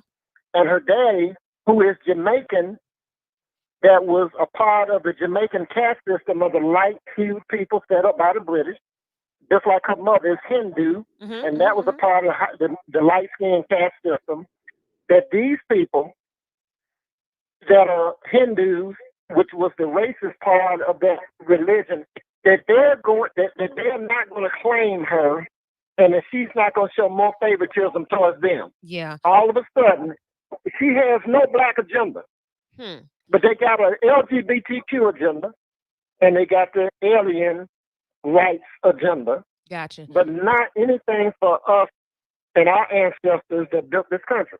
So we need a specific agenda. I thank Brother Africa for that information and for his opinion. That's a lot to go pull up. I see Eddie doing some research and probably taking notes, and I'm listening closely as well. I do want to see the black agenda. I always want to see that because that's who I am.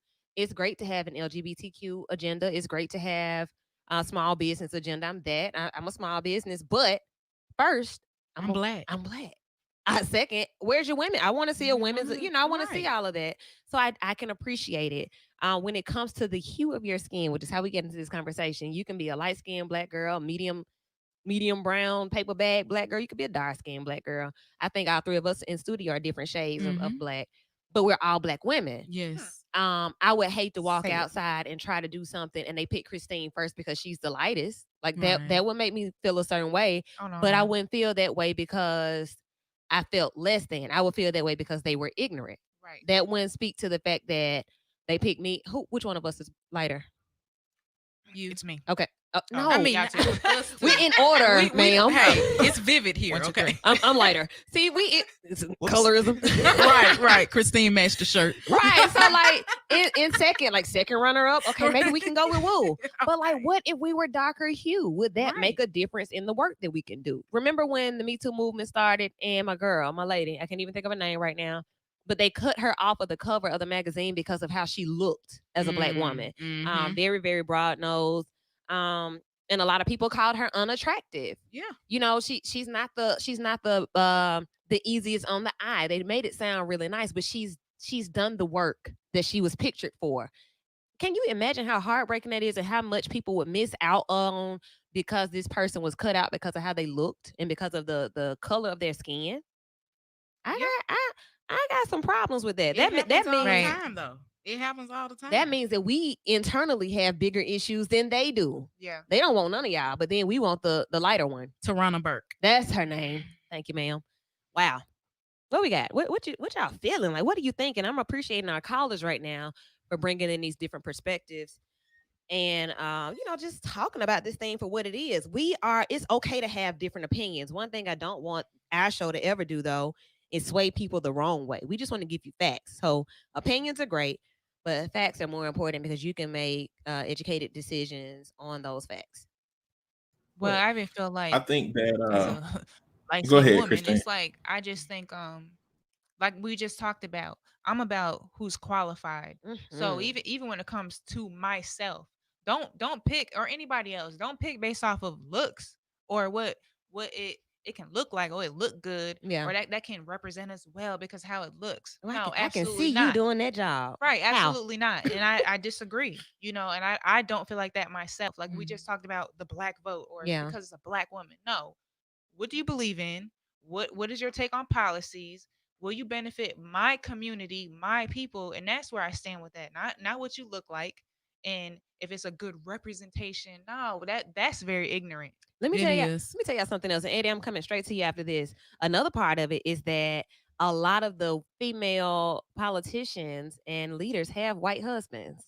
That's another part of it. Mm. So I've heard these are just things that I'm seeing and hearing that people are discussing, and I'm wondering what that does to the voter's mind, the influencer's mind. Like, what does that do? You a sister, but like you got a white husband. Husband. Oh, what you think? I can't even. Okay, so I hate. I mean, how do we get into that? I feel like this conversation can go on and on, but it's also like when you look at celebrities, politicians, whatever. When it comes to that money, they really be on some other stuff. When it comes to like color or gender and all that, they be like, I don't care what color you are or what gender you are. If I'm Money feeling you, I'm green. feeling you. It's kind of like Mm-hmm. I'm just for real, like you just said, Marlicia, the money green. So it's almost like, is that a business arrangement? It ain't Yeah. even about, oh, because Sometimes it you're white or is. you're black. It's like, let's make this money. Right. Yeah, because that's So, green. okay. Eddie, what's up? I think that it's just a difficult conversation to have. It definitely has a component of colorism, and there's definitely people that are going to invalidate your perspective because a lot of people feel like there's a throttle on how much you can really be for the black community if you're not willing to marry somebody that's in the black community. Uh, what I would say to the some points the caller made is that him and other people say that her time as the AG or the prosecutor disproportionately impacted black males. Name a system in America that doesn't. You know, it's not new. I mean, that's not specific to her. Like this whole system does that. You know, and it's theoretical that because she has Indian heritage and Jamaican heritage, that maybe she'll have some component of immigrants and or Indian culture Yeah. in her mind. But that's theoretical. You know, we have a moment where we can hold people accountable now. It don't matter what her culture is. They know they need the black vote. If Joe Biden didn't know he needed a black vote, he wouldn't be talking to Charlemagne the God. Huh. They need the black vote and they know it. This is an opportunity for us, regardless of what you look like, what your past would be, to say, hey, this is a moment for you to give us what we need. I think one of the issues in the black community is that we have no grand consensus of what we need. We just Mm-hmm. don't. When are we going to sit down and have a conversation with our whole community? So right now, I'll take trying to break down the prison industrial complex. Right now, I'll take trying to make higher education more fair and accessible. Right now, I'll take not overcrowding the judges with conservatives. Like it's some stuff that I'll take Mm. right now until we actually know what we need and what we want as a community, and we can put that on paper and hand Yeah. them that piece of paper and say, "Here's our demands. If you don't take care of this, then you can say goodbye to the House and the Senate during midterms." Yeah, like the vital agenda is that agenda, Yeah, those talking points. Like yeah, these are the when you make a bid, and that's the thing, the bid. This is what we have. This is what my people are asking for. This is what I'm here to represent. Mm. And if it's not heard, we're gonna have some issues. I just so happen to be flipping through channels, and y'all know the channel that shows like the entire House and Senate stuff, and like you don't really know what's on the books until you flip across this channel, like not on purpose, but I did. C-SPAN. I think it was C-SPAN. Yep. And I stopped because it said something about like black men, something, something. I was like, oh, and they're voting on it. Wow. What and how do we not know about these things, but it's here and nobody's making a fuss about it because hey, it's kind of quiet. It's going to be kept quiet because you all only flip through Right. this channel. Right. So like I feel you really, really big on speaking up on the agenda and making sure that we have our talking points. Ice Cube has released an agenda and we'll pick through that soon too. Just to kind of see what he's saying. It speaks to media and privatized African American studios and things like that. We have a call. I want to go to him. Don't want to keep him waiting too long. Caller, you're in with the crew and Lady Wu. Who is this? What you got? What's going on, Wu and the crew in blue? What's happening? It's Hey, Will. hey, Will. Hey, Blue's not in tonight, but hey, I hear him. He ain't. that's Is Eddie. he on the Facebook? That's Eddie in virtual. Okay, It's all okay. good though. What's up? Not much. Look, I don't understand. I get it that we need to know what the agenda is Mm-hmm. for Biden and Kamala, but there again, I will vote Snoopy into the White House other than Donald Trump, and I feel that we need to know why and how and what we're doing. Yeah. But the country is getting ran in the sewer. Yeah. Period. So we got to get this man up out of here. Period. And then we'll worry about let's put somebody in the forefront later. But right now he got to go, and we got to go out and we got to vote. Simple as that, huh? That's it. I think that's it. I think that's pretty standard. Thank you, Will. It's simple. All right. It is simple. Now, the only other part of it, like not selling your vote for crumbs, not giving your vote away, not whatever. Look, man, I understand the feelings about that. Like I don't want to just give it away. I want to hold on to it because it means so much. It absolutely does. But it means even less when you don't use it. Like one less vote for whoever it is another vote for Trump because they are removing mailboxes, taking hours at the post office. They're probably going to have some rigged machine. I mean, they coming. We don't know. They are coming. Yeah, but we know they're coming. Yeah, and we're going to be talking about. Yeah, I'm just going to hold my vote. When they're going to be like, Please oh, thanks. don't. They're going to be thanks, Right. and then they may even call us idiots if we do that. Yeah, that's I probably think this, that's probably what's going to happen. What's up, Eddie? look, I think that a lot of people out here are anarchists and don't know it. And I think we have an anarchist is a person who does not want to be governed by any system. And I think that I think that a lot of people are having a conversation as if they would vote for Joe Biden or Trump or be Democrat or Republican. But at the end of the day, a lot of these people just don't believe in voting for anything because they don't want to be under any systems and they don't believe that any system is ever going to represent them. So they're going to continue to say, I'm not going to vote. You got to be careful with who you, But you're being governed anyway. Yeah, but the anarchist mind, the anarchist mind don't look at it like that. The anarchist mind is about anarchy. So even saying that I'm not voting is anarchy. You know, now, what is anarchy? I know what an anarchist is. Now, what is anarchy for those who don't know what it is? Anarchy is utter chaos. Anarchy is having no boundaries, having no rules, having no system. It's just existing however you're going to exist. And that's what anarchy is. And it's a lot of people that just want to see the world burn and they fine with it. Yeah. Man, it's really difficult to to be in a situation like that where you have these desires where you don't want to be governed. Defund the police, take the money away from the community. I mean, take the money away from government and give it to the community. Mm-hmm. But then you have no plan.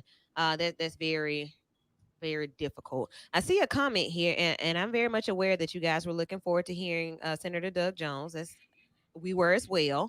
However, he will be in later. So tonight he has some technical difficulties on his end, and he'll be in later. So y'all just need to be listening anyway. Thanks for tuning in and continuing to listen. I see a comment. What about Kanye Kardashian? So what about Kanye? Kanye did say some things about Sister Kamala, and basically said that he was still looking to run, or he would see her on election. Something to that effect. Kanye said that he is honored. He said that he is honored to be running against her, which is a sideways approval of her being where she is. Kanye right now is a representation that it don't matter how well liked you are, how much money you got, or how many albums you sold. When you need help, you need help. Okay, Mm. Let me find that's some what's going Kanye on with music, boy. Kanye. Let's And find some Kanye everything music. other thing that's coming up with Kanye is that he been talking to Jared Kushner on an almost daily basis, and so now they're Mm. trying to bring up the dialogue of Kanye is just being a detractor from the Biden campaign and Yeah. taking away as many votes from him as he can, and they trying to find out like what they conversations about, how much they talking, because this couldn't be more drama if it was written by Shonda Rhimes for a TV show series. It just couldn't Right. be any more It drama. Like every it part of this is is. a level of drama that I did not expect to see in my real world life in politics.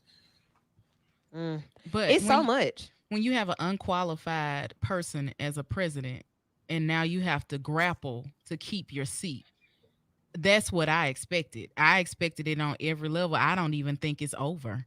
And November is what, less than 3 months away. And what I want people to understand is, just like our most recent caller said, a lot of people just feel like they want him out. I mean, look at what is his political background. He's never been a senator. He's never been a mayor.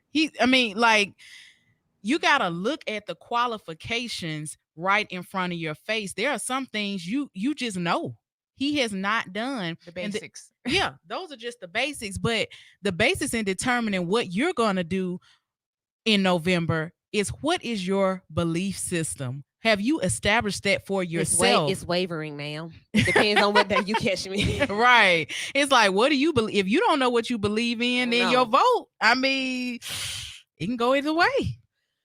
So Ploy, so that's why I just say stay mindful, like because you can get so overwhelmed with the ridiculousness Mhm. of what's happening that you don't know what's real and what's not. Like, it's a lot of Mhm. smoke and mirrors, it's a lot of jokes, a lot of games, but my livelihood is not a joke and it's not a game. Right. And although I love Kanye West as an artist, like As an artist. college got me, man, like all the dropouts. I would love Kanye. But this Kanye at this point in his life and what he could do for me and mine at this point, that's not a conversation to be having. And that's just what it Mm-mm. is. So yeah. But then y'all say anybody but Trump. No. I don't say anybody. Yes, we did. Yes, you Not did. Kanye, though.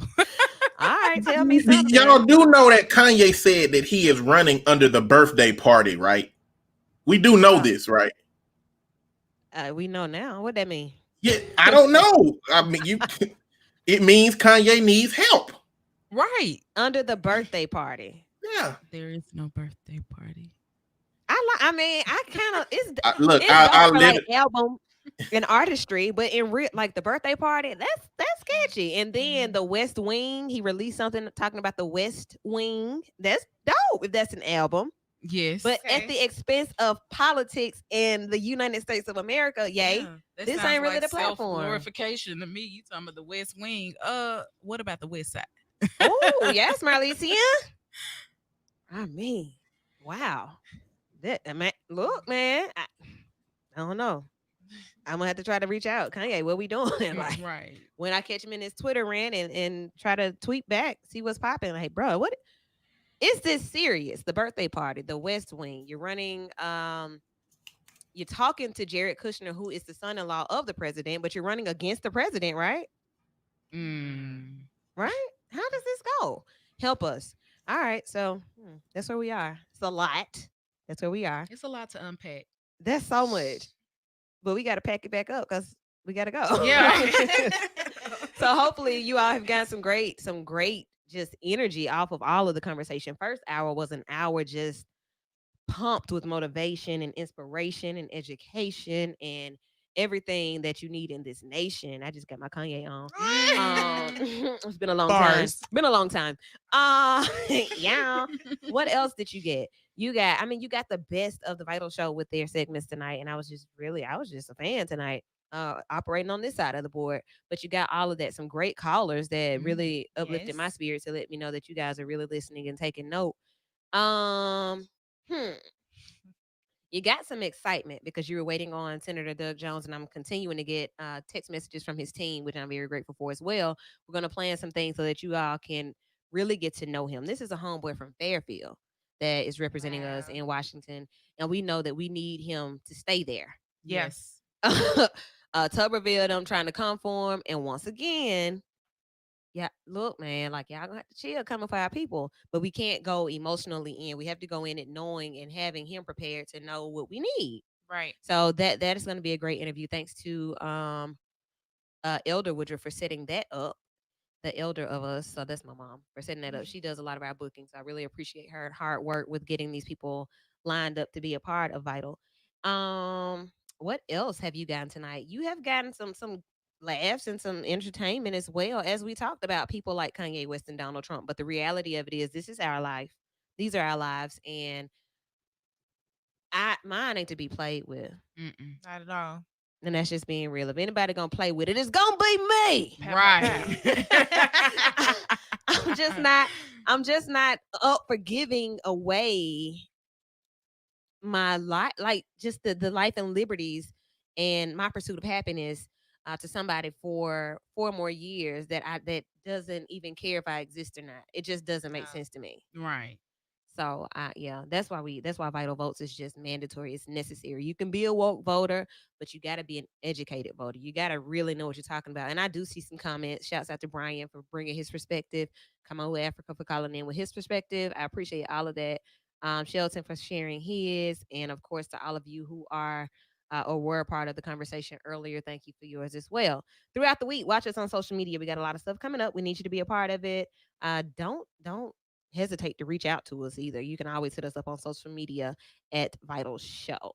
That's where we are. Anything from you guys? What's happening this week? Where you going? What you doing? Grinding. As usual. Eddie, what you got this week? Or where can they see you? On Instagram at In the Black of My Mind. I like that answer. Good answer, my boy. So yeah, all those places where we'll be. Follow us on Vital Show at Watch Woo Word. Marlicia, what's yours? Love_Marlicia. Okay. How to spell Marlicia? Oh, Marlicia is spelled Marliceia. Awesome. Steen, where can they find you? Yo, your girl's back on social media. Hey. STINE_ology OLOGY. Okay. So be sure to follow us, check us out, share some love, let us know you're looking. If you're not on social media yet and you're listening through the radio, keep doing that too. And if you're not on there because you didn't know what was there, we're there. So ask somebody to link you in so that you can see us. You can actually see what we look like and all that type of stuff. It's great to be able to connect people with their voices when you see them. I didn't know that was you. I didn't know you sounded like yes, it's me. All right. So that's it for this week. Next week we'll be back. Jam-packed show. Hopefully some great things will happen this week for you. Hopefully COVID numbers will go down. Hopefully you will know more about the politicians that are running in November. And for those of you who vote in August, like on the 25th in these municipalities around us, be educated on those as well. That's important too. So know before you go to the poll to vote. All right, then. Y'all have an awesome night. We will see you soon. See ya.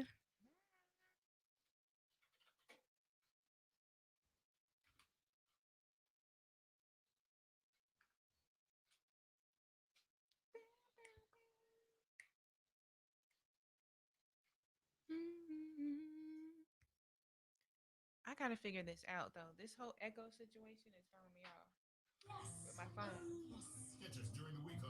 Like I don't know what else to do. Everything's been on mute. My settings were down. Like because I don't want to not be in the virtual studio, but it's like Yeah, because I like